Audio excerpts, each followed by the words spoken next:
News hunt Nidadavolu ప్రేక్షకులకు నమస్కారం. జగన్ కే జై అంటూ వైసీపీలోకి చేరిన కార్యకర్తలు. తూర్పుగోదావరి జిల్లా నిడదవోలు మండలంలోని సుబ్బరాజుపేట, కంసాలపాలెం గ్రామాలలో తెలుగుదేశం, జనసేన పార్టీలకు చెందిన 86 మంది కార్యకర్తలు వైఎస్ఆర్సీపీ కండవా కప్పుకొని వైకాపా తీర్థం పుచ్చుకున్నారు. నిడదవోలు వైఎస్ఆర్ కాంగ్రెస్ పార్టీ కార్యాలయం నందు ఎమ్మెల్యే జి శ్రీనివాసరాయుడు ఆధ్వర్యంలో సుబ్బరాజుపేట, కంసాలపాలెం గ్రామాలకు చెందిన వివిధ పార్టీలకు చెందిన 86 మంది కార్యకర్తలకు నిడదవోలు ఎమ్మెల్యే జి శ్రీనివాసరాయుడు వైఎస్ఆర్ కాంగ్రెస్ పార్టీ కండువాను కప్పి సాదరంగా స్వాగతం పలికారు. ఈ సందర్భంగా ఎమ్మెల్యే జి శ్రీనివాసరాయుడు మాట్లాడుతూ, మీరంతా పార్టీ విజయానికి కృషి చేయాలని, కష్టపడి పనిచేసిన ప్రతి ఒక్కరికి పార్టీలో గుర్తింపు ఉంటుందని అన్నారు. రాష్ట్రంలో సీఎం వైఎస్ జగన్మోహన్ రెడ్డి సుపరిపాలన, స్థానిక ఎమ్మెల్యే జి శ్రీనివాసరాయుడు చేసిన అభివృద్ధి పనులకు ఆకర్షితులై తామంతా వైఎస్ఆర్ కాంగ్రెస్ పార్టీలోనికి చేరామని కార్యకర్తలు తెలిపారు. ఈ కార్యక్రమంలో వైకాపా నాయకులు, కార్యకర్తలు, అభిమానులు పాల్గొన్నారు.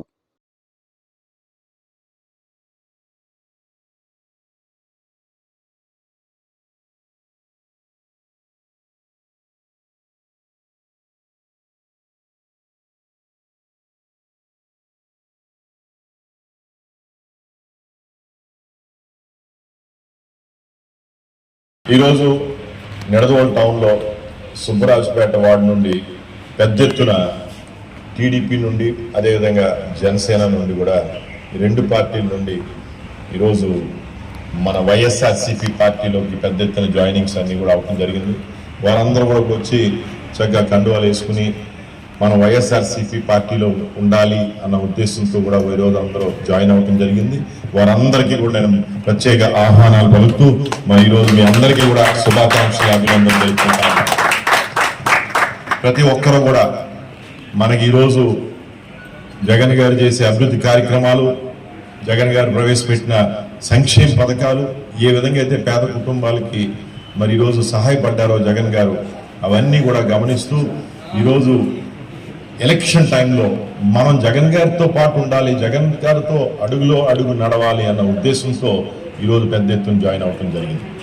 వీరందరూ కూడా ఇప్పుడు చూశారు, గతంలో 2014లో ఇదే కూటమి ఎవరైతే తెలుగుదేశం, జనసేన, బీజేపీ కూటమి ఉందో ఆ రోజు వారు అధికారంలోకి రావడం జరిగింది. అధికారంలోకి వచ్చాక వారు చంద్రబాబు నాయుడు ముఖ్యమంత్రి అయ్యారు. ముఖ్యమంత్రి అయ్యాక ఆయన పేద ప్రజలకి, మధ్యతరగతి కుటుంబాలకి ఏం చేశాడంటే ఏమీ లేదు. ఈరోజు అవన్నీ కూడా గమనిస్తూ మళ్ళీ కూడా అలాంటి కూటమి ప్రభుత్వం రాకూడదు, అలాంటి ముఖ్యమంత్రి మళ్ళీ రాకూడదన్న ఉద్దేశంతో జగన్ గారికే మద్దతు ఇవ్వాలన్న ఉద్దేశంతో జాయిన్ అవ్వడం జరిగింది. చెప్తా ఉన్నారు, ఇక్కడ ఒక్క ఇళ్ల స్థలం ఇవ్వలేదు.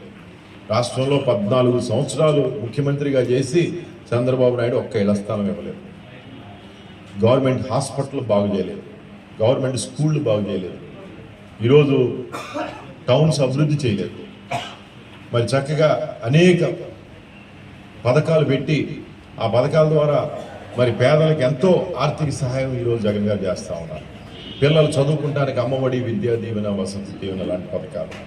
అదేవిధంగా మహిళలకి సాధికారతకి, మహిళలు వాళ్ళ కాళ్ళ మీద వాళ్ళు నిలబడాలి అన్న ఉద్దేశంతో వైఎస్ఆర్ చేయూత, డ్వాక్రా రుణమాఫీ పెద్ద ఎత్తున చేయడం జరిగింది.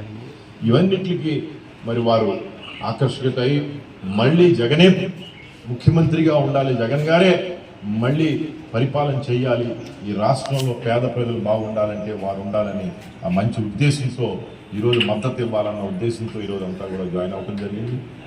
ఇటువంటి చక్కటి వాతావరణంలో అందరూ కూడా జాయిన్ అయ్యారు. మీ అందరికీ మరొకసారి శుభాకాంక్షలు తెలుపుకుంటూ, ఇప్పుడు మీ అందరికీ ఈ పార్టీలో మంచి అవకాశం కల్పించారు జగన్ గారు. పేద ప్రజలకి అవసరం ఉన్న వాళ్ళందరికీ కూడా సహాయం చేసే ఒక మంచి అవకాశం కూడా ఈరోజు జగన్ గారు కల్పించారు. తప్పకుండా మీకు ఈ పార్టీలో చాలా బాగుంటుందని మరొకసారి మీకు తెలియపరుచుకుంటూ సెలవు తీసుకుంటాను. జై జగన్, జై జగన్.